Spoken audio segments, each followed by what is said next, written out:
Hello and I welcome you all to study IQ. मैं हूं प्रशांत Dhawan. Now आज के समय पूरी दुनिया बात कर रही है नॉर्थ कोरिया के वायरल गाने के बारे में। यहाँ पे आप देख पाओगे इस पे इतने सारे आर्टिकल्स पब्लिश हुए हैं, चाहे एशियन मीडिया हो, American media, British media, Indian media, हर जगह आपको दिखेगा North Korea's viral TikTok video praising Kim Jong Un. इसे साउथ कोरिया ने बैन कर दिया है। साउथ कोरिया को इस वीडियो से, इस म्यूजिक वीडियो से खतरा इतना लगा, इनको लगा कि एक बार कोई इनके खुद के जो नागरिक हैं ये प्रभावित ना हो जाए, तो इसलिए जो ये फ्रेंडली फादर ग्रेट लीडर वाला गाना है फ्रॉम नॉर्थ कोरिया, इसको बैन कर दिया गया। नाउ आगे बढ़ने से पहले मैं जानता हूं, सबसे पहले तो आप जानना चाहेंगे कि ये कौन सा गाना है जिसके बारे में इतने सारे आर्टिकल्स पब्लिश हो रहे हैं, पूरी दुनिया इस पर बात कर रही है।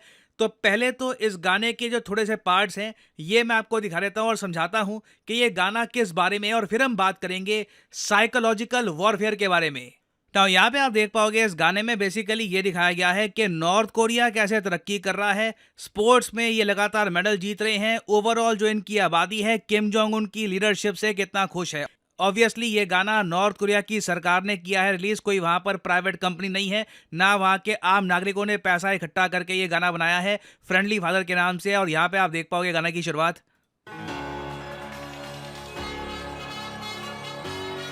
अच्छा, वैसे मेडल्स वाली बात को लेके ना एक बात मुझे यहाँ पर ऐड करनी पड़ेगी। एज एन इंडियन ये देख के मुझे बहुत बुरा लगता है कि इंडिया, जी हाँ, Republic of India, one of the most powerful countries in the world, आज तक सिर्फ 10 गोल्ड मेडल हम जीत पाए हैं समर ओलंपिक्स में। कंपैरिजन में नॉर्थ कोरिया 16 मेडल जीत चुका है। नॉर्थ कोरिया हमसे आगे है गोल्ड मेडल के मामले में। यहाँ पे कैचअप करने की बहुत आवश्यकता है। उम्मीद करता हूँ फ्रांस में जब ओलंपिक्स होंगे तो स्थिति बदलेगी। खैर, वापस आते हैं अगर हम वीडियो पे।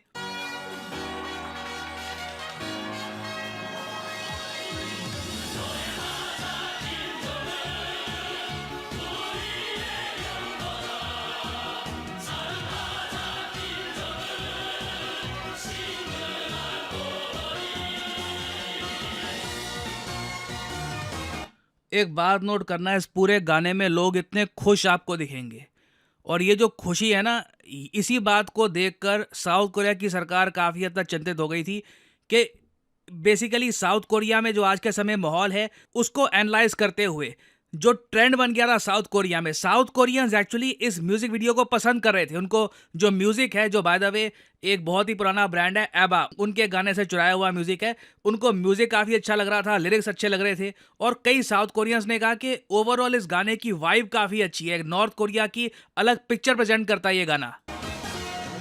오물이 그풍처럼 따사로워라 아버지 그풍처럼 자유로워라 수라의 천만 자식 한 품에 안고 총을 다해 보살피시네 노래하자 김종국 위대하신 용도자 사랑하자 김종국 친근한 호부에 우리는 한마음 이끌 따르래 친근한 호부에 ना इसी तरीके से पूरा गाना चलेगा, थीम यही रहने वाला है। और ऑब्वियसली यहाँ पे आपका क्वेश्चन आएगा कि इस गाने में ऐसी क्या बात थी कि साउथ कोरिया ने ये गाना पूरा ब्लॉक कर दिया, बैन कर दिया अपने देश में हर जगह। ना वैसे साउथ कोरिया की आप अगर कोई फुटेज उठाकर देख लो, आपको लगेगा क्या सुंदर कंट्री है, यहाँ पर इनके शहर कितने डेवलप्ड हैं, कितने एडवांस्ड हैं। मगर साउथ कोरिया की एक रियलिटी ये है कि एज ए कंट्री ये बहुत ज़्यादा डिप्रेस्ड है। कई राइटर्स यूएस में, यूरोप में लिख चुके हैं साउथ कोरिया घूमने के बाद कि साउथ कोरिया दुनिया का सबसे ज़्यादा डिप्रेस कंट्री लगता है। ऑलरेडी आपको पता होगा कि वहाँ पर आत्महत्या के जो रेट है बहुत ज़्यादा हाई है साउथ कोरिया में। और उसके अलावा देखो, साउथ कोरिया में अब समाज ऐसा हो चुका है कि आदमी और औरत शादी करना नहीं चाहते, कोई फैमिली बढ़ाना नहीं चाहते, इसलिए इनकी जो पॉपुलेशन है ये रिकॉर्ड तोड़ स्पीड से क्रैश कर रही है। फर्टिलिटी रेट के बारे में मैं आपको बता चुका हूं कि ऑन एन एवरेज एक महिला कितने बच्चों को जन्म दे रही है, वो होता है कंट्री का फर्टिलिटी रेट। एक कंट्री की आबादी अगर मान लो 1 मिलियन है, तो 1 मिलियन आबादी मेंटेन करने के लिए ही 200-300 साल तक इनकी आबादी कम ना हो, बस 1 मिलियन रहे। 2.1 का फर्टिलिटी रेट आपको चाहिए होता है। फर्टिलिटी रेट अगर इससे गिर गया तो उस कंट्री की आबादी धीरे धीरे 1 मिलियन से नीचे 9 लाख, 8 लाख, 7 लाख के आसपास जानी स्टार्ट हो जाएगी। ना साउथ कोरिया के साथ यही हो रहा है। साउथ कोरिया का जो फर्टिलिटी रेट है ये 0.81 है। मतलब इनकी आबादी बहुत ही जल्द कुछ ही दशकों में आधी होने वाली है। CNN तो ये आर्टिकल लिख रहा है कि साउथ कोरिया की आबादी आने वाले टाइम में इतनी कम हो जाएगी कि इनके पास मिलिट्री के लिए भी नौजवान नए सोल्जर्स नहीं होंगे। वेराज नॉर्थ कोरिया को आप अगर देखो ना, हालांकि इनकी सोसाइटी में भी प्रॉब्लम आई है, मगर ऑल टुगेदर इनका समाज उतना ज्यादा आप कह लो प्रॉब्लम में नहीं दिख रहा। यहाँ पे और टाइप की प्रॉब्लम होगी, इकोनॉमिक प्रॉब्लम है, कई जगह लोगों को खाने को नहीं मिल रहा, मगर आप कह लो एज ए सोसाइटी जिस तरीके से कोरिया की सरकार ने कंट्रोल किया है ना अपने देश को, इनका फर्टिलिटी रेट आज भी 1.81 है। 2.1 से कम ही है, मगर 1.81 इसका मतलब यह है कि कल को ये अपना जो फर्टिलिटी रेट है इसमें रिकवरी भी ला सकते हैं। और ये बात देखिए साउथ कोरिया के कई लोगों को अट्रैक्ट करती है नॉर्थ कोरिया के बारे में। बिल्कुल वहां पे तानाशाही वगैरह और दुनिया भर की प्रॉब्लम्स होंगी, मगर वो उनकी ओवरऑल सोसाइटी देखते हैं, उनको लगता है कि यार ये लोग चाहे एक सिंपल लाइफ जी रहे हैं मगर रिलेटिवली ये हमसे खुश लग रहे हैं। इनका जो भी है फैमिली स्ट्रक्चर अभी टूटा नहीं है। और नॉर्थ कोरिया ने जो ये वीडियो करी है ना रिलीज, इसमें भी आप नोट करोगे इन्होंने अपना जो फैमिली स्ट्रक्चर है इसको हाईलाइट किया है। ये दिखाया है कि यंग पॉपुलेशन इनके यहाँ बहुत सारी है, बच्चे इनके पास बहुत सारे हैं।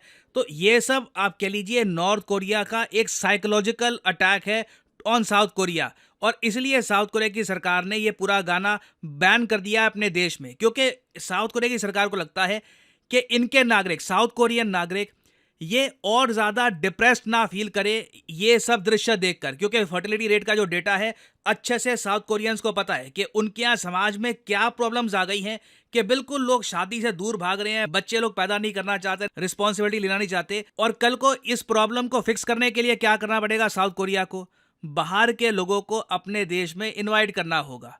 बाहर के लोग ये आएंगे तभी जाके साउथ कोरिया की जो आबादी है थोड़ी बहुत मेंटेन रहेगी। और साउथ कोरिया जैसी होमोजेनियस सोसाइटी के लिए ये एक बड़ा चैलेंज रहेगा कि बाहर के लोगों को, बाहर के कल्चर को, अलग लैंग्वेज को, अलग रेस के लोगों को ये कैसे एक्सेप्ट करते हैं अपने कंट्री में।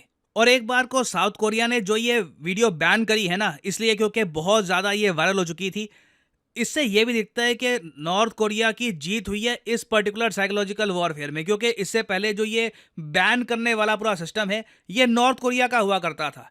कोई भी के पॉप का गाना आ गया, BTS का गाना आ गया, ये सब नॉर्थ कोरिया बैन किया करता था। पहली बार हम देख रहे हैं कि साउथ कोरिया एक नॉर्थ कोरियन गाने को बैन कर रहा है। और उस गाने में भी आप देखो ऐसा नहीं है कि नॉर्थ कोरिया मिसाइल से साउथ कोरिया को डिस्ट्रॉय कर देगा या अटैक होने वाला है। कोरिया बस अपनी प्रॉस्पेरिटी दिखा रहा था और उसको भी बैन कर दिया गया। तो दिस इज वेरी इंटरेस्टिंग।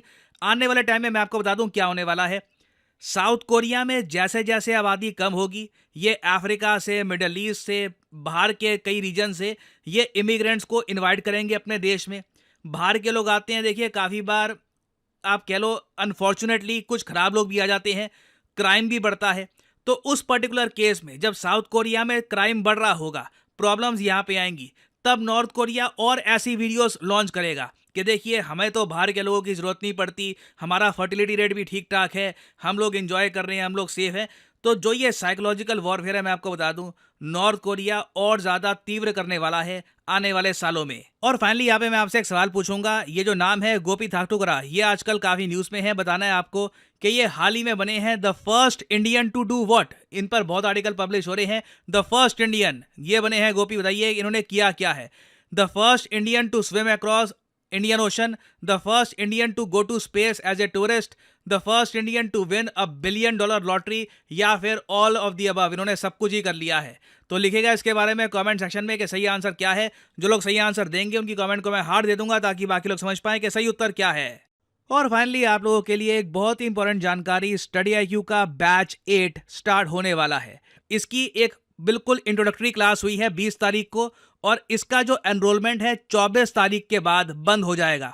तो एक सिस्टमैटिक तरीके से एक बैच के अंडर आप अपनी तैयारी शुरू कर पाओगे। क्लास 1 से आपकी तैयारी होगी विद प्रॉपर डिसिप्लिन। तो कमेंट सेक्शन में जाइए, यहाँ पे आपको मिलेगा लिंक UPSC ऑफलाइन और ऑनलाइन कोर्स का। अगर आप ऑनलाइन कोर्स परचेज करना चाहते हैं तो लिंक पर यहाँ पर करिए क्लिक और आपके सामने खुल जाएगा ये पेज। और यहाँ पे आप देख पाओगे लिखा है स्टडी IQ UPSC बैच 8। तो अभी 24 तारीख तक का आपके पास टाइम है। आप एक फ्रेश बैच में बिल्कुल स्टार्टिंग से कर सकते हैं enrol. Limited number of seats होती है। तो अगर आप प्रॉपरली UPSC 2025 के लिए तैयारी करना चाहते हैं, क्योंकि प्रीलिम्स आपको पता होगा मई 25 2025 में होंगे, तो उसके लिए अगर एक प्रॉपर तैयारी करनी है तो ये कोर्स आप कर सकते हैं परचेज। वैलिडिटी होगी इसकी 30 महीने की। इस कोर्स में आपका प्रीलिम्स, मेंस, इंटरव्यू तीनों पार्ट्स को प्रॉपर्ली कवर किया जाता है। 1-to-1 मेंटरशिप आपको मिलेगी। उसके अलावा फिजिकल बुक्स भेजी जाएंगी आपके घर में। और ये जो प्राइस यहाँ पर लिखा है, you do not have to pay this price.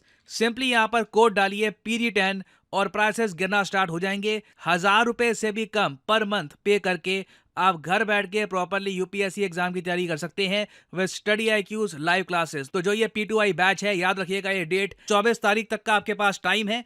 उससे पहले आप इसको परचेज करके एक प्रॉपर डायरेक्शन के साथ अपने यूपीएससी एग्जाम की एक तैयारी स्टार्ट कर सकते हैं। So use the code PD10 and save money. और इसी नोट के साथ ये है वीडियो का अंत। Thank you for listening and as I always say, may the gods watch over you.